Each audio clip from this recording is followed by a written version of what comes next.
Hello everyone, Kurumjeri. Welcome back to Cook with Strela. Yet another episode with our very special Danikesh. Danikesh, ngasi di kay takpi doy no isa. Ngasi se salad ko chicken salad ama se mase. Aduga yamna flavors e koina kaino ka koi maitai gi cheng kupsu na leibdo. Aduga haipet manabo ko. Aduga Laos, Vietnam, Thai masigi haipet influence of salad oidini ko. Original dish to budi koina larb hai ko lab na chicken lab mana ko. Adugi do koina kitang twist piraga ko hai. Manipur da phangbo ko. Green leafy vegetable khara hapchalaga ko PERUK adagi HAWAI MATON ko KANGKHUMAN ke ka hapchalaga yamna refreshing oibe salad ama sem se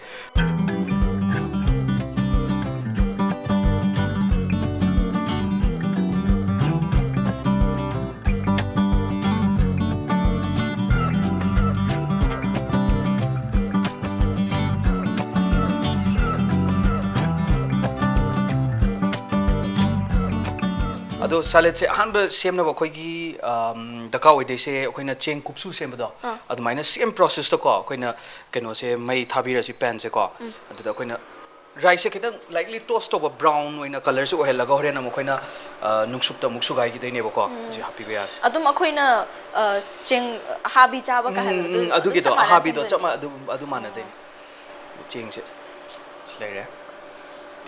sigi salad se haidi sida seasonary basing se da improvise to wira na tragana adum aseng bada so dum moisi gi pot se season na aseng bada di moina kobi ga hojiki bin siga ko adagi awa phadigom hapani ko phadigom hapaga seme ba aduda khoina sida keno hapchan ba Manipur gi oiba ko kaino gumba PERUK adi KANGKHUMAN si hapchan ba mahau do tongan bang thok na ba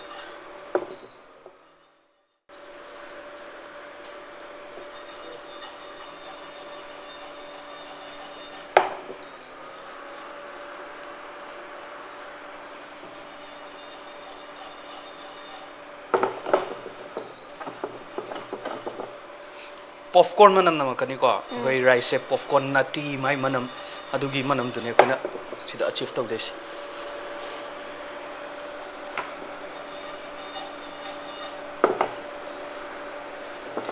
manam de nungshi ba malakani magi nati flavor or ga manam kana popcorn ga chaw da chuja ko bok chaw gi manam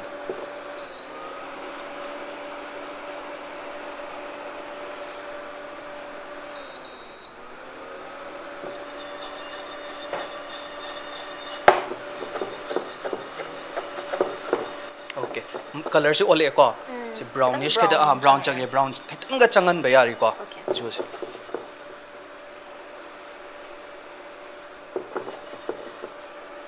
okay yar ni se dei brown ore du se muthat pi ra se ingthaba ngai ngai se da koina dressing da ka oi ba magi dressing do koina happy ra se hamda chang de se koina fish sauce koi ngari ge mahau yam mana bani ko ma se thaina aina mapan da leiba kan da ko da akhoi je kangso yam chan hinga ba aduga ngari je leitre bu ko fish sauce khara yam hapchal laga hapet phut laga sem ado al mahau do hapet do mane hapet ta ge to bane do ai su yaw gre ngari phang da ba mo phang da fish sauce na substitute si leire aduga mathang da na morok makup se ko adum any morok makup sahan ninga ga sudum hen hape are dum morok khaitang spicy oina chaga da ba kaino ne ba ko morok makup se hape koi gi singju ko dum hape mana mana de ni ngari singju to ko aduga khaitang sweetness khaitang yaw na ba ko chini yam da na palm sugar hap nei moina palm sugar di hap nei adubu palm sugar lai traga su dum khoi gi si normal sugar se dum hape hojik champra khara sumjan bi ba ko Sige se koina reels kumba daga Instagram daga dum uba Thai rom gi yes oidene madugi admaina salad keno da si dressing sile no same se Thai gi yes yai Thai gi ko Thai dishes same ba yai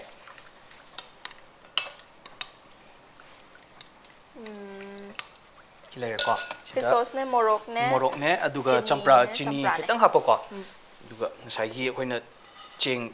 toasted to give do ko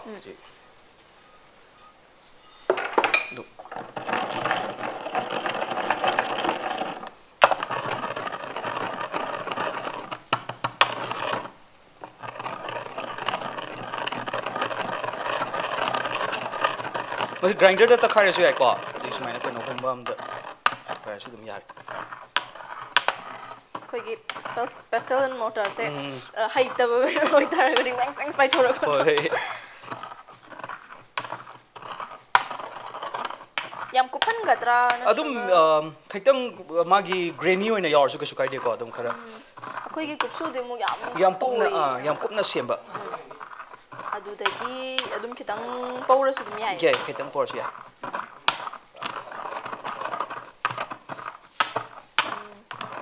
ꯈꯤꯇꯪ ꯄꯧꯅ ꯇꯥꯔꯁꯨꯀꯣ ꯁꯤ ꯌꯥꯔꯛꯑꯕꯅꯤ ꯀꯣ ꯁꯤꯒꯤ ꯆꯥꯡꯁꯤꯗ ꯑꯗꯨꯝ ꯌꯥꯔꯦꯀꯣ okay ꯑꯗꯨꯒ ꯁꯤꯗ ꯑꯗꯨꯝ ꯍꯥꯞꯆꯤꯟꯕ ꯌꯥꯔꯦꯀꯣ ꯑꯣ ꯗ꯭ꯔꯦꯁꯤꯡꯁꯇ ꯆꯤꯡ ꯗ꯭ꯔꯦꯁꯤꯡꯒꯤ ꯃꯥꯒꯤ ꯏꯟꯒ꯭ꯔꯤꯗꯤꯌꯦꯟ ꯑꯃ ꯑꯣꯏꯗꯣꯏꯅꯦ ꯑꯣ ꯑꯣꯀꯦ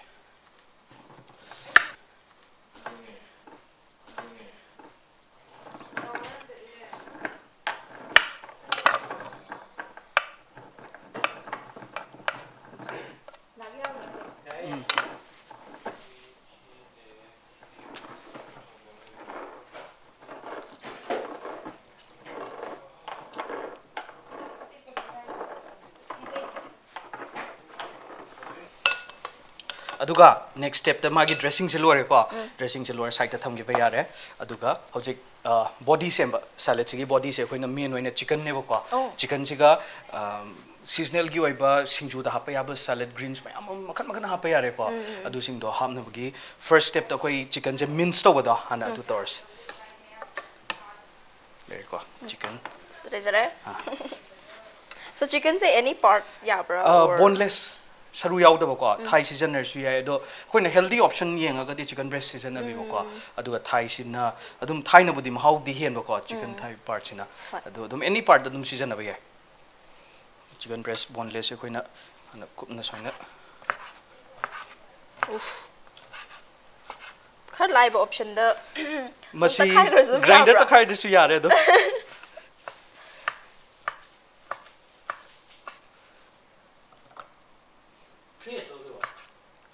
ꯃꯥꯅꯤ ꯃꯥꯅꯤ ꯌꯥꯝ ꯐꯖꯅ ꯀꯛꯑꯦꯕ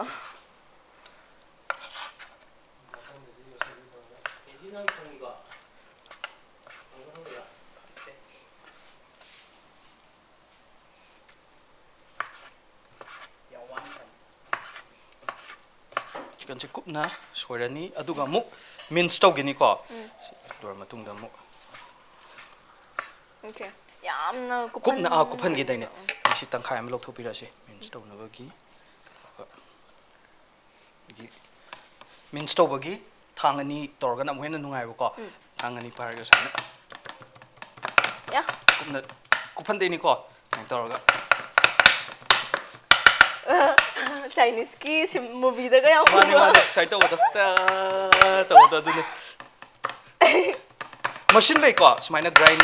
ꯃꯤꯟꯁ ꯇꯧꯅꯕ ꯆꯤꯀꯟ ꯃꯁꯤꯟ ꯂꯩ ꯑꯗꯣ ꯌꯨꯝꯗ ꯃꯁꯤꯟ ꯂꯩꯇꯦ ꯍꯥꯏꯔꯒꯁꯨ ꯑꯗꯨꯝ ꯁꯨꯃꯥꯏꯅ ꯊꯥꯡ ꯑꯅꯤ ꯄꯥꯏꯔꯒ ꯑꯗꯨꯝ ꯗ꯭ꯔꯝ ꯊꯤꯟꯕꯗꯧꯅ ꯑꯗꯨꯝ ꯁꯨꯃꯥꯏꯅ ꯊꯤꯟꯕ ꯍꯣꯏ ꯌꯥꯝ ꯂꯥꯏꯅ ꯇꯧꯒꯦ ꯌꯞ ꯁꯦ ꯍꯩꯇ꯭ꯔꯒ ꯑꯩꯅ ꯁꯣꯏꯍꯜꯂꯗꯤ ꯈꯪꯗꯦꯀꯣ ꯌꯦꯁ ꯑꯗꯨꯃꯥꯏꯅ ꯇꯧꯔꯒ ꯑꯣ ꯌꯥꯝ ꯀꯟꯅ ꯂꯨꯕ ꯑꯣꯏꯗꯤꯌꯦ ꯂꯥꯏꯕꯅꯦ ꯌꯥꯝꯅ ꯀꯌꯥꯝ ꯇꯣꯏꯍꯟꯗꯣꯏꯅꯣ ꯑꯗꯨꯝ ꯈꯤꯇꯪ ꯀꯩꯅꯣ ꯇꯧꯕ ꯌꯥꯅꯤ ꯑꯗꯨꯒ ꯁꯨꯃꯥꯏꯅ ꯑꯃꯨꯛ ꯑꯗꯨꯒꯤꯗꯣ ꯄꯥꯏ ꯑꯗꯨꯃꯥꯏꯅ ꯑꯗꯨꯃꯥꯏꯅ ꯑꯗꯨꯒ ꯑꯃꯨꯛ ꯁꯣꯏꯕ ꯑꯗꯨꯏ ꯑꯣꯄꯣꯖꯤꯠ ꯗꯤꯔꯦꯛꯁꯟ ꯑꯃꯨꯛ ꯆꯠꯀꯦ ꯌꯥꯔꯦ ꯑꯗꯨꯃꯥꯏꯅ ꯌꯥꯕ꯭ꯔꯣꯁꯦ ꯌꯥꯏ ꯌꯥꯏ ꯍꯩꯖꯕ ꯃꯑꯣꯡꯗ ꯃꯑꯣꯡꯗ ꯌꯥꯔꯦ ꯑꯁ ꯁꯦꯞꯇ ꯑꯗꯨꯝ ꯄꯤꯔꯒꯦ ꯊꯕꯛꯁꯦ ꯑꯩ ꯃꯑꯣꯡ ꯈꯔ ꯃꯥꯟꯍꯟꯒꯦ ꯇꯧꯅ ꯌꯥꯗ꯭ꯔꯦ ꯁꯤ ꯌꯥꯔꯛꯑꯕꯅꯤꯀꯣ ꯑꯣꯜꯃꯣꯁ ꯌꯥꯔꯦ ꯐꯖꯅ ꯑꯗꯨꯝ ꯇꯣꯏꯌꯦ ꯇꯣꯏꯕꯅꯤ ꯑꯣꯀꯦ ꯁꯤ ꯌꯥꯔꯦ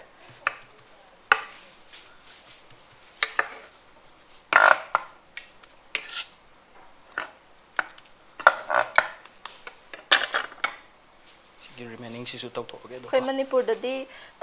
ꯃꯤꯠ ꯂꯩꯕꯗ ꯒ꯭ꯔꯥꯎꯟ ꯇꯧꯔꯛꯄꯁꯨ ꯂꯩꯖꯗꯕꯅꯤꯅ ꯏꯁꯥꯅ ꯑꯗꯨꯝ ꯁꯨꯝꯕꯁꯦ ꯈꯔ ꯇꯝꯕ ꯌꯥꯕꯖꯥꯠꯅꯤ ꯌꯥꯏ ꯌꯥꯏ ꯑꯩꯈꯣꯏꯅ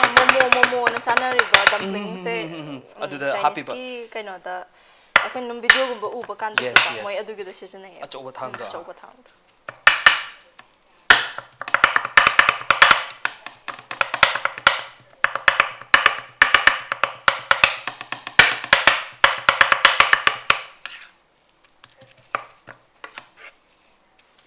meat ta su ya bra masi pork ta su yai lean meat ko koina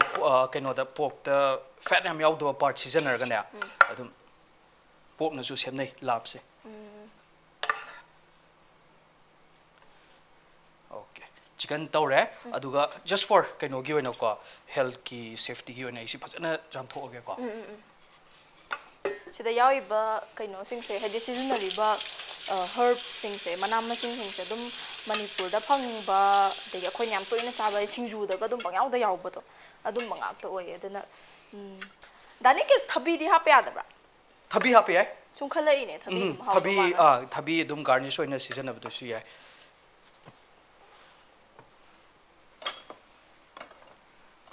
okay hojik chicken lore duga chicken je kaino taw na ba hida ko thau kem yaudena sigi salad chimdi thau sung yaudena ko sema se aduna sagi same kaino da ising khara happy gro ising da dum cook taw ko ma se chicken se chicken se thau yaud da bi da hakchang su dum phare da khoi thong tha ko pam ja tar so ai gina food haiba pot se fear hai gadra dum profession ju dum oiro re modeling changu bani na adagi weight ke manage tawna ba dum ba khot bu yam nei bagi yes cha ba khot pa yam yam ka hen na thau yaw de kai taw bu mi mang yam tawning ji ba yam pak ta ba oi bu do adu taro ga ju manung de dum khan ba do asi ai cha san health conscious oi bu ko health conscious adu du na si si de dum thau zum da yaw drum ni na kem ta khan ba gi ju ma thau ta dre man dei mana ma sing su yam yaw re na ko protein ada khoi na pam jaba morok adagi ngari gi flavor ai ga fish sauce dum yaw re masi minute kaino gum ba ko anni ahum minute ahum gum da dum mun gani adi boneless oi bani na ko chicken ja chicken je dum thuna mun gani ma de kumna su soi de na yam kumna soi gi ni na khoina hot pot cha ba da ga yeng ba da dum chuk pak lo to ado khoi cha cha da mun na thong ba kang bu ni yam hai na ja de da na but si se dum minute khara da dum ngam me ba minute mari da dum salaw na mun sing ha tang minute ani gum ba ko mai da tham na si hai sai marak ta thabi khutsa je pang pai da bai ni ngo du ni to ri se okay mulla gum ni ko chicken je do mai hi se kitang kangan gi se mai mai hi yaw ri se salad ni yam chot la zu mo haw ri da ko aduna ni na sa khoina cheng hap ki do magi tholei ba mai se cheng du na chupsan na ba au shi gi sunga sai fish sauce hap da adu horen amu khara hap chen gi ni fish sauce ka lemon juice ka duga magi base ti aduna oi de ne ba ko akhoina singju su ba da ju beson hap padu mai na mani besan sina mahi vegetable da ge tholap water sing do mai ising do mana loina chupsan okay si yare chicken je dum khitang pai ra ga yeng su yare ko si yare mulle okay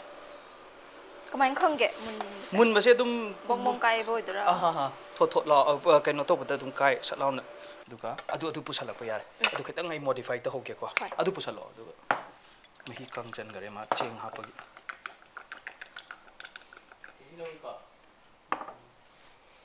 duka lemon duare sigi salad ti sikar hap to khoto da ngai adu ta ngai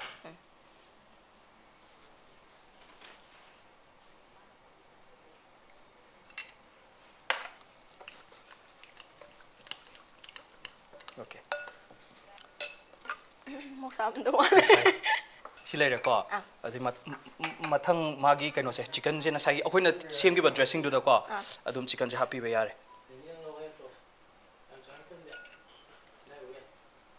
magi mahi ki teng mahi se ketang chu thopi ba ko sumaina okay so hap chala ba ko chicken happy duka mathang hapet to lo yare na to salora to salo do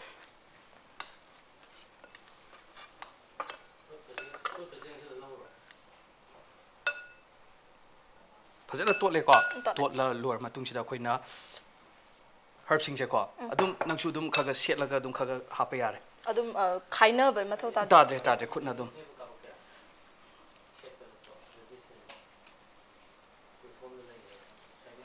ꯀꯨꯞꯅ ꯀꯨꯞꯅꯔꯥ ꯀꯨꯞꯅ ꯑꯗꯨꯝ ꯀꯨꯞꯅ ꯑꯣꯏꯍꯟꯒꯦꯔꯥ ꯆꯥꯎꯅ ꯑꯣꯏꯍꯟꯒꯦꯔꯥ ꯑꯗꯨꯒꯤꯗꯤ ꯊꯣꯏꯗꯣꯛꯄ ꯂꯩꯇꯦ ꯑꯗꯨꯝ ꯁꯦꯒꯥꯏꯔꯒ ꯍꯥꯞꯈꯤꯕꯀꯣ ꯁꯣ ꯍꯥꯞꯄꯤꯁꯦ ꯁꯥ ꯃꯔꯣꯏ ꯑꯃ ꯍꯥꯞꯄꯦ ꯂꯩꯔꯦ ꯃꯤꯟ ꯍꯥꯞꯄꯦꯀꯣ ꯃꯤꯟꯠ ꯑꯃ ꯅꯨꯡꯁꯤꯗꯥꯛ ꯂꯩꯔꯦ ꯍꯥꯞꯄꯦ ꯑꯗꯒꯤ ꯀꯪꯈꯨꯃꯥꯟ ꯈꯔ ꯍꯥꯞꯄꯁꯤꯀꯣ ꯀꯪꯈꯨꯃꯥꯟꯁꯤꯗꯤ ꯃꯆꯨ ꯌꯥꯝ ꯊꯨꯅ ꯑꯣꯟꯕꯅꯦ ꯃꯥꯗꯤ ꯑꯗꯨꯅ ꯃꯁꯤ ꯍꯥꯟꯅ ꯍꯥꯞꯄꯧꯔꯁꯤ ꯌꯥꯎꯔꯦ ꯑꯗꯨꯒ ꯇꯨꯅꯤꯡꯈꯣꯛ ꯂꯩꯔꯦ ꯁꯤꯅ ꯄꯦꯔꯨꯛ ꯂꯩꯔꯦꯀꯣ ꯄꯦꯔꯨꯛꯁꯤꯁꯨ ꯈꯔ ꯆꯥꯏꯁꯤꯟꯕꯤꯕ ꯑꯗꯨꯒ ꯃꯁꯤꯅ ꯍꯩꯕꯤ ꯃꯅꯥꯅꯤꯀꯣ ꯍꯩꯕꯤ ꯃꯅꯥꯁꯤꯁꯨ ꯑꯩꯈꯣꯏꯅ ꯄꯥꯛꯄ ꯑꯅꯤ ꯑꯍꯨꯝ ꯂꯧꯕꯤꯔꯣ ꯍꯋꯥꯏ ꯃꯅꯥꯁꯨ ꯍꯥꯞꯇꯣꯏꯔꯥ ꯍꯋꯥꯏ ꯃꯅꯥꯁꯨ ꯑꯗꯨꯝ ꯈꯤꯇꯪ ꯍꯋꯥꯏ ꯃꯇꯣꯟ ꯃꯅꯥꯗꯣꯀꯣ ꯑꯗꯨꯝ ꯍꯥꯞꯄꯤꯕ ꯑꯣ ꯍꯋꯥꯏ ꯃꯇꯣꯟ ꯍꯥꯏꯕ ꯍꯋꯥꯏ ꯃꯇꯣꯟ ꯈꯔ ꯇꯣꯠꯄ ꯍꯧꯔꯒꯦꯀꯣ ꯁꯤꯗ ꯍꯥꯞꯆꯤꯜꯂꯛꯑꯒꯦ ꯍꯥꯞꯆꯤꯜꯂꯣ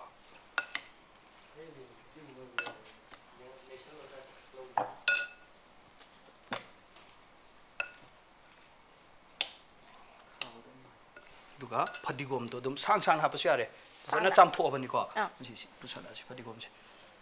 ꯁꯨꯃꯥꯏꯅ ꯑꯗꯨꯝ ꯊꯥꯡꯒ ꯆꯪꯗꯕꯤꯅꯦꯕ ꯁꯤꯗꯤ ꯆꯪꯗꯕꯤ ꯑꯗꯨꯝ ꯈꯨꯠꯅ ꯁꯦꯒꯥꯏꯔ ꯈꯨꯠꯅ ꯁꯦꯒꯥꯏꯔ ꯍꯦꯛꯇ ꯍꯥꯏꯗꯤ ꯁꯨꯃꯥꯏꯅ ꯑꯁꯪꯕ ꯃꯅꯥꯁꯤꯡꯁꯤꯗꯤꯅꯦ ꯊꯥꯡꯅ ꯌꯥꯝ ꯊꯥꯔꯒꯗꯤ ꯃꯣꯏꯗꯤ ꯃꯆꯨꯁꯨ ꯑꯣꯜꯂꯛꯏ ꯑꯗꯨꯒ ꯀꯩꯅꯣ ꯇꯧꯋꯦ ꯑꯗꯨꯅ ꯌꯥꯔꯤꯈꯣꯏ ꯈꯨꯠꯅꯅꯦ ꯁꯦꯒꯥꯏꯕ ꯑꯗꯨꯝ ꯑꯩꯈꯣꯏꯅ ꯁꯤꯡꯖꯨꯒꯨꯝꯕ ꯁꯦꯝꯕ ꯀꯥꯟꯗꯁꯨ ꯀꯣ ꯑꯗꯨ ꯃꯇꯝ ꯍꯧꯔꯦ ꯂꯣꯏꯔꯦ ꯁꯤ ꯂꯣꯏꯔꯦ ꯑꯗꯨꯒ ꯁꯂꯦꯠ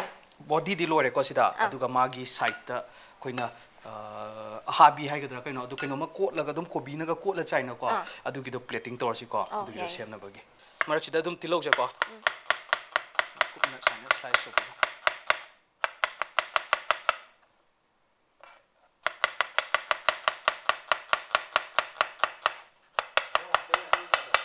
ꯑꯗꯨꯒ ꯇꯤꯜꯍꯧꯁꯦ ꯑꯗꯨꯝ ꯍꯥꯞꯆꯤꯟꯈꯤꯕꯀꯣ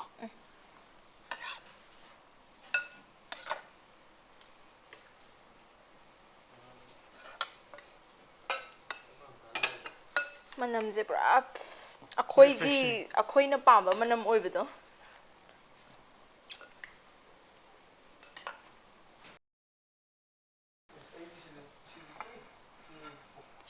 ꯑꯗꯨ ꯂꯣꯏꯔꯦ ꯁꯤ ꯃꯊꯧ ꯂꯥꯏꯝ ꯗꯔꯀꯥꯔ ꯑꯣꯏꯔꯛꯈꯤꯅꯤ ꯑꯗꯨꯒ ꯀꯥꯏ ꯊꯝꯅꯤ ꯁ꯭ꯋꯥꯏ ꯑꯃ ꯊꯝꯃꯣꯔꯥ ꯑꯗꯥꯏ ꯑꯗꯨꯝ ꯌꯥꯔꯦ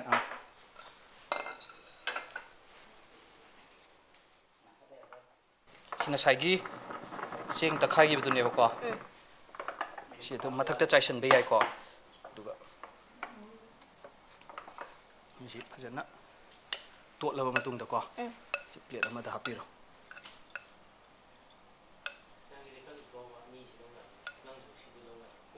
ꯃꯅꯝꯁꯨ ꯅꯨꯡꯁꯤꯔꯦꯀꯣ ꯃꯅꯝꯁꯦ ꯃꯅꯝ ꯊꯤ ꯅꯨꯡꯁꯤꯌꯦ ꯑꯗꯣ ꯃꯅꯝꯁꯦ ꯑꯃ ꯑꯩꯈꯣꯏꯒꯤ ꯀꯩꯅꯣ ꯆꯤꯟꯖꯥꯛ ꯑꯣꯏꯖꯗ ꯇꯥꯔꯒꯁꯨ ꯌꯥꯝ ꯌꯥꯝ ꯃꯥꯟꯅꯕꯗꯣꯀꯣ ꯐꯦꯃꯤꯂꯤꯌꯔ ꯑꯣꯏꯕꯗꯣ ꯑꯗꯨꯝ ꯑꯩꯈꯣꯏꯅ ꯅꯨꯡꯇꯤꯒꯤ ꯆꯥꯔꯝꯗꯧꯕ ꯃꯥꯟꯕ ꯐꯦꯃꯤꯂꯤꯌꯔꯤꯇꯤ ꯍꯥꯏꯒꯗ꯭ꯔꯥ ꯑꯗꯨꯝꯕ ꯌꯥꯝ ꯂꯩꯌꯦ ꯃꯁꯤ ꯑꯗꯨꯝ ꯍꯤꯡꯅ ꯆꯥꯕ ꯌꯥꯏꯀꯣ ꯁꯤ ꯅꯪꯁꯨ ꯑꯗꯨꯝ ꯊꯨꯗꯦꯛꯔꯛꯑꯣ ꯁꯤꯒꯤ ꯁꯨꯃꯥꯏꯅ ꯇꯧꯔꯒ ꯁꯤ ꯑꯗꯨꯝ ꯃꯥꯒꯤ ꯁꯦꯝ ꯁꯤꯒꯤ ꯆꯥꯡꯁꯤꯗꯀꯣ ꯑꯗꯨꯝ ꯄꯦꯛ ꯊꯨꯗꯦꯛꯈꯤꯕ ꯑꯩꯈꯣꯏꯅ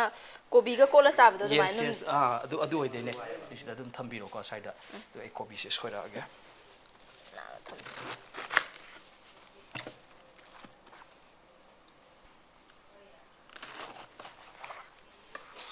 ꯍꯋꯥꯏ ꯌꯥꯔꯗ꯭ꯔꯥꯗ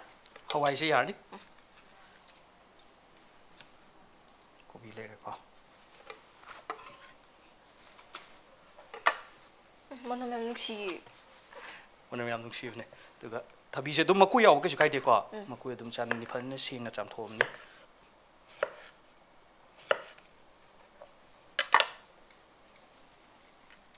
ꯊꯕꯤꯁꯤꯁꯨ ꯍꯥꯞꯄꯁꯤꯀꯣ ꯑꯗꯨꯒ ꯉꯁꯥꯏꯒꯤ ꯑꯩꯈꯣꯏꯅ ꯁꯦꯝꯈꯤꯕ ꯗ꯭ꯔꯦꯁꯤꯡꯗꯣ ꯈꯤꯇꯪ ꯃꯣꯔꯣꯛ ꯁꯥꯅ ꯆꯥꯅꯤꯡꯕ ꯃꯤꯗꯤ ꯃꯊꯛꯇ ꯑꯗꯨꯝ ꯈꯔ ꯍꯥꯞꯆꯤꯜꯂꯒ ꯑꯗꯨꯝ ꯆꯥꯕ ꯌꯥꯔꯦ ꯍꯩꯖꯤꯜꯂ ꯑꯗꯨꯝ ꯆꯥꯕ ꯌꯥꯔꯦ ꯁꯤ ꯂꯩꯔꯦ ꯌꯥꯝ ꯁꯤꯝꯄꯜ ꯑꯣꯏꯕ ꯀꯣ ꯂꯥꯞ ꯁꯥꯂꯦꯠ ꯀꯣ ꯑꯗꯒꯤ ꯑꯩꯈꯣꯏꯒꯤ ꯃꯅꯤꯄꯨꯔꯒꯤ ꯐꯪꯕ ꯒ꯭ꯔꯤꯟ ꯑꯣꯏꯕꯀꯣ ꯍꯔꯕꯁ ꯃꯌꯥꯝ ꯍꯥꯞꯆꯤꯜꯂꯒ ꯁꯦꯝꯕꯅꯤ ꯈꯤꯇꯪ ꯃꯅꯤꯄꯨꯔꯒꯤ ꯑꯣꯏꯕ ꯇ꯭ꯋꯤꯁ ꯑꯃ ꯄꯤꯔꯒ ꯑꯗꯨꯅꯤ ꯃꯁꯛ ꯐꯖꯔꯤꯈꯣꯏ ꯃꯁꯛ ꯑꯗꯨꯝ ꯐꯖꯕ ꯃꯤꯠꯅ ꯍꯥꯟꯅ ꯆꯥꯏ ꯆꯨꯝꯃꯦ ꯑꯗꯨꯅꯤ ꯃꯤꯑꯣꯏꯕꯁꯦ ꯃꯤꯠꯅ ꯍꯥꯟꯅ ꯆꯥꯏ ꯍꯥꯏꯕꯗꯨꯅꯦ ꯁꯤ ꯂꯩꯔꯦ ꯑꯗꯨꯅꯤ ꯂꯥꯞ ꯀꯣ ꯆꯤꯀꯟ ꯂꯥꯞ ꯃꯅꯝꯁꯨ ꯌꯥꯝ ꯅꯨꯡꯁꯤꯔꯦ ꯄꯣꯛꯇꯒꯤ ꯁꯦꯝꯃꯁꯨ ꯌꯥꯏꯀꯣ ꯆꯤꯀꯟꯗꯒꯤ ꯌꯥꯝ ꯁꯤꯝꯄꯜ ꯑꯣꯏꯅ ꯑꯩꯈꯣꯏꯒꯤ ꯀꯣꯠꯅꯕ ꯃꯌꯥꯝꯁꯤꯁꯨ ꯌꯥꯎꯔꯒꯀꯣ ꯍꯥꯏꯗꯤ ꯑꯗꯨꯝ ꯌꯥꯝ ꯁꯤꯝꯄꯜ ꯑꯣꯏꯅ ꯁꯝꯃꯔꯗ ꯆꯥꯒꯦꯔꯥ ꯋꯤꯟꯇꯔꯗ ꯆꯥꯒꯦꯔꯥ ꯑꯦꯅꯤ ꯇꯥꯏꯝ ꯑꯗꯨꯝ ꯆꯥꯕ ꯌꯥꯔꯦ ꯑꯗꯨꯒ ꯑꯩꯈꯣꯏꯒꯤ ꯂꯩꯖꯕ ꯑꯗꯨꯝ herbsꯀꯨꯝꯕ ꯍꯥꯞꯆꯤꯟ ꯑꯗꯨꯝ ꯌꯥꯏ ꯑꯗꯨꯝ ꯌꯥꯏ ꯑꯗꯨꯝ ꯃꯇꯝ ꯃꯇꯝꯒꯤ ꯑꯣꯏꯕꯀꯣ ꯑꯗꯨꯅꯤ ꯑꯗꯨꯗꯤ ꯑꯩ ꯁꯤ ꯂꯧꯊꯣꯛꯈ꯭ꯔꯒꯦ ꯑꯗꯨꯒ ꯃꯍꯥꯎꯁꯤ ꯌꯦꯡꯅꯕꯀꯣ ꯑꯩ ꯁꯦꯝꯃꯛꯑꯒꯦ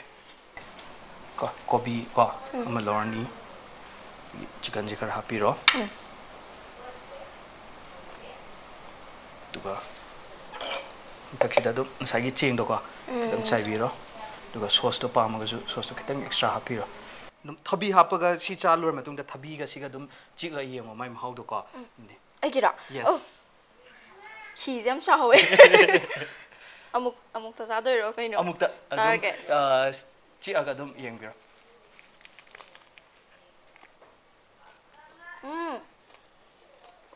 ꯍꯥꯎꯋꯦ ꯉꯁꯥꯏꯒꯤ ꯆꯤꯀꯟꯒꯤ ꯃꯣꯔꯣꯛ ꯑꯁꯥꯕꯀꯣ ꯑꯗꯒꯤ ꯑꯩꯁꯨ ꯇꯤꯟ ꯌꯣꯠꯂꯤꯁꯦ ꯅꯪꯅ ꯍꯥꯎꯋꯦ ꯍꯥꯏꯔ ꯑꯝꯇ ꯆꯥꯎꯅ ꯑꯗꯨꯒ ꯀꯣꯕꯤꯁꯤꯅ ꯃꯥꯒꯤ ꯀꯨꯂꯤꯡ ꯑꯦꯖꯦꯟꯠ ꯍꯥꯏꯌꯦꯕ ꯑꯩꯈꯣꯏꯒꯤ ꯀꯣꯕꯤ ꯑꯗꯒꯤ ꯕꯤꯟꯁ ꯌꯥꯎꯔꯤꯕ ꯊꯕꯤ ꯋꯥꯏꯁꯤꯅ ꯃꯣꯔꯣꯛ ꯑꯁꯥꯕꯗꯣ ꯃꯥꯅ ꯐꯥꯗꯗꯣꯏꯅꯦꯕ ꯆꯤꯀꯟꯁꯤꯗꯤ ꯑꯗꯨꯅ ꯄꯨꯟꯅ ꯆꯥꯔꯛꯄ ꯃꯇꯝꯗ ꯃꯥꯒꯤ ꯃꯍꯥꯎ ꯑꯃ ꯇꯣꯉꯥꯟꯕ ꯑꯃ ꯊꯣꯛꯂꯛꯄꯅꯦ ꯑꯩꯅ ꯈꯪꯕ ꯑꯃ ꯂꯩꯔꯦ ꯑꯩꯈꯣꯏ ꯃꯩꯇꯩꯒ ꯌꯥꯝ ꯄꯥꯝꯅꯤ ꯇꯁꯦꯡꯅ ꯄꯥꯝꯅꯤꯁꯦ ꯌꯥꯝ ꯍꯥꯎꯕꯀꯣ ꯃꯁꯤ ꯌꯥꯝꯅ ꯐꯦꯃꯁ ꯑꯣꯏ ꯂꯥꯞ ꯁꯥꯂꯦꯠꯁꯦ ꯑꯗꯨꯝ ꯃꯐꯝ ꯃꯐꯝ ꯆꯠꯄꯗꯁꯨ ꯑꯗꯨꯝ ꯐꯪꯕꯅꯦ ꯑꯦꯛꯁꯇ꯭ꯔꯥ ꯈꯤꯇꯪ ꯍꯥꯞꯄꯒ ꯁ꯭ꯄꯥꯏꯁꯤꯁꯨ ꯑꯣꯏꯕꯅꯤꯅ ꯑꯩꯈꯣꯏꯒꯤ ꯇꯦꯁ ꯕꯠꯁꯦ ꯑꯗꯨꯝ ꯈꯤꯇꯪ ꯁ꯭ꯄꯥꯏꯁꯤ ꯑꯣꯏꯕ ꯑꯗꯨꯝꯕ ꯑꯣꯏꯗꯅ ꯌꯥꯝ ꯆꯥꯅꯅꯤꯌꯦ So this was larb salad. ꯌꯥꯝ ꯊꯤꯅ ꯍꯥꯎꯈꯔꯦ ꯑꯩꯈꯣꯏꯒꯤ ꯇꯦꯁ ꯕꯠꯀꯁꯨ ꯌꯥꯝ ꯃꯥꯟꯅꯕ ꯍꯥꯏꯒꯗ꯭ꯔꯥ ꯑꯗꯣ ꯀꯩꯒꯨꯝꯕ ꯇ꯭ꯔꯥꯏ ꯇꯧ ꯇꯥꯔꯒꯗꯤ ꯁꯨꯡꯁꯣꯏ ꯁꯣꯏꯗꯅ ꯍꯥꯏꯕꯤꯔꯛꯑꯣ ꯄꯥꯝꯒꯅꯤ ꯍꯥꯏꯅ ꯈꯜꯂꯦ ꯑꯩꯅ ꯕꯦꯠ ꯇꯧ ꯍꯥꯏꯇꯥꯔꯒꯗꯤ 100% ꯄꯥꯝꯒꯅꯤ ꯍꯥꯏꯅ ꯈꯜꯂꯦ ꯁꯦꯝꯕꯁꯨ ꯍꯩꯔꯅꯤꯀꯣ ꯁꯦꯝꯕꯁꯨ ꯍꯩꯔꯅꯤ ꯌꯥꯝꯁꯨ ꯂꯥꯏꯔꯦ So this was it for today's episode. Matungdasu atop atopa dishes kaya ama puduna lakchage. Thank you for watching Cook with Strela. See you all.